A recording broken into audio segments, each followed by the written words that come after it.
నమస్కారం కిరణ్ టీవీ భక్తి ప్రేక్షకులకి స్వాగతం. నేను మీ గాయత్రి. ప్రస్తుతం మనతో పాటు ఉన్నారు గీతా కుమార్ శ్రీ విద్యా ఉపాసకులు. వారితో మాట్లాడదాం. నమస్తే అమ్మా. శ్రీమాత్రే నమః అమ్మ. నమస్తే. అమ్మ, ఈ మధ్య కాలంలో ఎవరు చూసినా ఎటు చూసినా ఆన్లైన్ ఆఫ్లైన్ రెండు సైడ్లో కూడా చాలామంది వ్యాపారానికి అభివృద్ధి అంటే వ్యాపారం సైడ్ వెళ్ళిపోయారు. గర్ల్స్ కానివ్వండి, బాయ్స్ కానివ్వండి, వ్యాపారం వ్యాపారం వ్యాపారం చేసుకుంటేనే డబ్బు బాగా వస్తుంది అన్న ఇంటెన్షన్ తోటి ప్రతి ఒక్కరు కూడా జాబ్స్ వదిలేసి మరీ వ్యాపారంలోకి వెళ్ళిపోయారు. సో వ్యాపారం అభివృద్ధి చెందాలి అంటే ఏదైనా పరిహారం ఉంటుంది అంటారా? ఎలాంటి వ్యాపారం అయినా పర్లేదు. ఏ వ్యాపారానికైనా కూడా పరిహారం.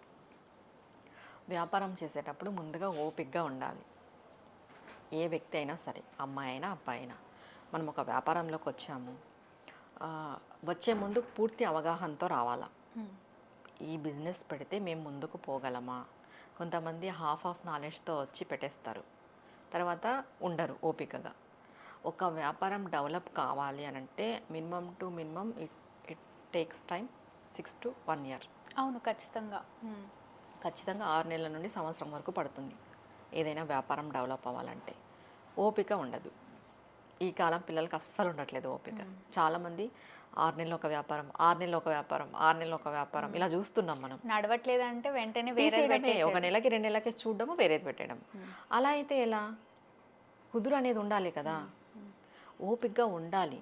ఇప్పుడు వ్యాపారం అనేది ఫస్ట్ మనం పెట్టుబడి పెడతాం. పెట్టుబడి పెట్టిన తర్వాత రాబడి గురించి మనం ఆలోచిస్తాం. రాబడి తగ్గట్టు నువ్వు కృషి చేస్తున్నావా? రాబడి తగ్గట్టు నువ్వు నీ వ్యాపారాన్ని అంతటిని సరి చేసుకున్నావా? ఇదొకటి. డిసిప్లిన్గా ఉన్నావా? ఓపికగా ఉన్నావా? ఫస్ట్ వ్యాపారస్తులకు కావాల్సింది ఓపిక. అవును. మన గురించి కాదు కానీ మార్వాడీస్ గురించి తీసుకుంటే వాళ్ళు ఎంత ఓపికగా ఉంటారో చెప్పు. మార్వాడీస్ చాలా ఓపిక ఉంటారు. వ్యాపారం అంటే మార్వాడీస్తే చెప్పాలంటే. వాళ్ళు పొద్దున్నే 6 గంటలకే వస్తారు, రాత్రి 10-11 వరకు ఉంటారు. మనం ఎలా వస్తాం? పొద్దున్నే 10 గంటలకు వెళ్తాం, 9-8 కాగానే క్లోజ్ చేస్తాం. మనం ఇంటికి వెళ్ళాలి. చేయాలి అన్న మార్వాడీస్తో, వైశ్యాస్తో ఎక్కువ చేయమంటారు. చేయాలి. వ్యాపారం గురించి నాలెడ్జ్ తెలుసుకోవాలంటే మార్వాడీస్తోనే చేయాలి. ఎందుకంటే వాళ్ళు చాలా ఓపికగా ఉంటారు. వాళ్ళకి జరగకపోని ఏమన్నా చేయని ఆ ఓపిక మనకు లేదు.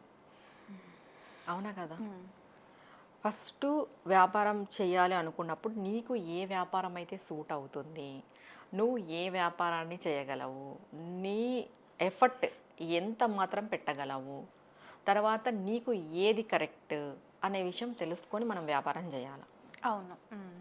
ముందుగా నాలెడ్జ్ లేదు వ్యాపారం చేసే కొంతమందికి. లాస్లో నడుస్తుంటారు కదా, ఇట్లా మార్చి వ్యాపారం చేస్తుంటారు. దీంట్లో పోవాలా, దాంట్లో పోవాలా అనేసి.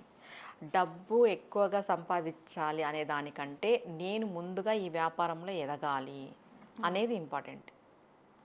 ఇప్పుడు నువ్వు డబ్బు పెట్టుబడి పెట్టినప్పుడు నీ పెట్టుబడి అన్నా మనకు రావాలి కదా. అవును. కొంతమంది అది కూడా ఆలోచన రావాలి అంటారు. తీసేస్తాను, లాస్ అయినా పర్వాలేదు, నాకు ఇది జరగలేదు, నేను తీసేస్తాను అనేది. ఇదొకటి. తర్వాత మార్వాడీస్ ఎందుకు అంత ముందుకు వెళ్తారు వ్యాపారంలో? వాళ్ళకి భక్తి ఉంది, శ్రద్ధ ఉంది, భయము ఉంది. అవును. వ్యాపారస్తులు చేసుకోవాల్సింది ఏంటి అని అంటే రెమెడీ. ప్రతి ఒక్కరు ఎవరైనా సరే వ్యాపారంలో ఉండేవాళ్ళు గురువింద గింజలని ఉంటాయి, రెడ్ కలర్. గురువింద గింజల్ని తీసుకొచ్చి ఒక రెడ్ కలర్ క్లాత్తో కట్టాలి. కట్టేసి దాంట్లో ఒక కాయిన్, పసుపు, కుంకుమ, అక్షంతులు, కాయిన్ ఏదైనా పర్వాలేదు. ఓకే. 2 రూపీస్, 1 రూపీ, అంటే ఇది కూడా డౌట్ ఉంటుంది ఏది కట్టాలి అనేసి. 1 రూపీ. గురువింద గింజలు ఒక 11 కానీ, 21 కానీ, 108 కానీ ఇలా షాప్కి కట్టుకోవాలి. ఓకే. ఈ గురువింద వీటిని ప్రతి నెల మార్చాలి, అమావాస్యకి. ఇలా మారుస్తూ పోతే వ్యాపారం వృద్ధి చెందుతుంది.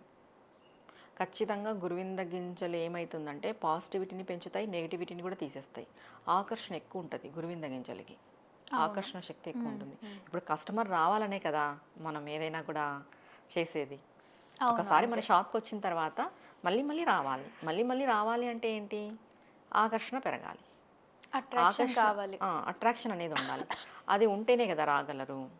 అది ఉండాలి అంటే మస్ట్గా గురువింద గింజలు యూజ్ చేయాలి. మామూలుగా గురువింద గింజలు పెట్టుకున్నా, గల్లాపెట్ట బాక్స్లో పెట్టుకున్నా కూడా మంచిది. లేదు షాప్కి కట్టుకున్నా మంచిది. తర్వాత ప్రతి అమావాస్య పౌర్ణములకి పూజ చేసుకోవాలి షాప్లో. ధూపం ఓకే. వేయాలి, సాంబ్రాణి వేయాలి. తర్వాత అమావాస్యలకి టెంకాయ కొట్టుకోవడము, నిమ్మకాయలతో దిష్టి తీపించుకోవడము, తర్వాత గుమ్మడికాయ మార్చుకోవడము, ఇవన్నీ చేస్తూ ఉండాలి. ఎందుకంటే నెగిటివిటీ అనేది ఖచ్చితంగా ఉంటుంది. మన షాప్కి ఎవరెవరో వస్తుంటారు, అవునా కదా? మనం నెగిటివిటీని తగ్గించుకోవాలి అంటే కొన్ని క్రతువులు చేయాలి. అమావాస్య రోజు పూజ చేసుకోవడము. ప్రతి ఒక్క వ్యాపారి చేయాల్సింది ఏంటంటే మహాలక్ష్మి యొక్క ఆరాధన చేయాలి. లక్ష్మీదేవి కాదు, మహాలక్ష్మి. లక్ష్మీదేవికి చంచలత్వం ఉంటుంది. ఓకే. మహాలక్ష్మి అలా కాదు, అమ్మవారి స్వరూపం. మహాలక్ష్మి అంటే శక్తి.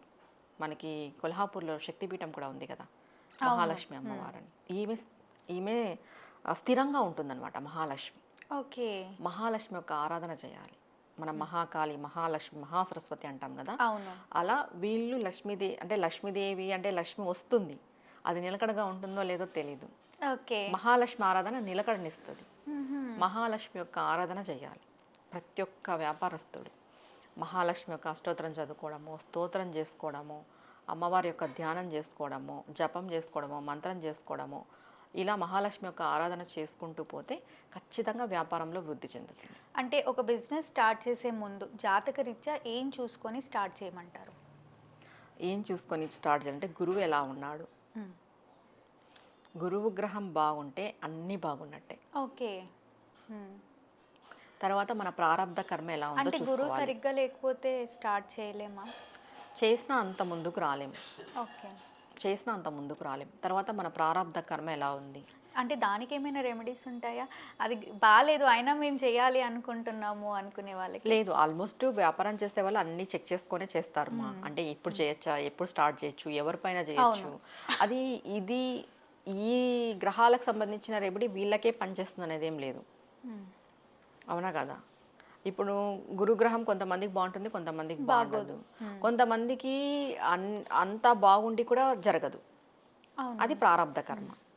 అందుకు ఈ గ్రహాల వైపు కాకోకున్నట్టు మనం రెమెడీ పరంగా ఈ గురువింద గింజలు తీసుకొని పెట్టుకొని ఈ అమావాస్యలకి పూజ, ఈ గుమ్మడికాయలు కట్టుకోవడము, తర్వాత మహాలక్ష్మి యొక్క ఆరాధన అల్టిమేట్ వ్యాపారస్తులకి.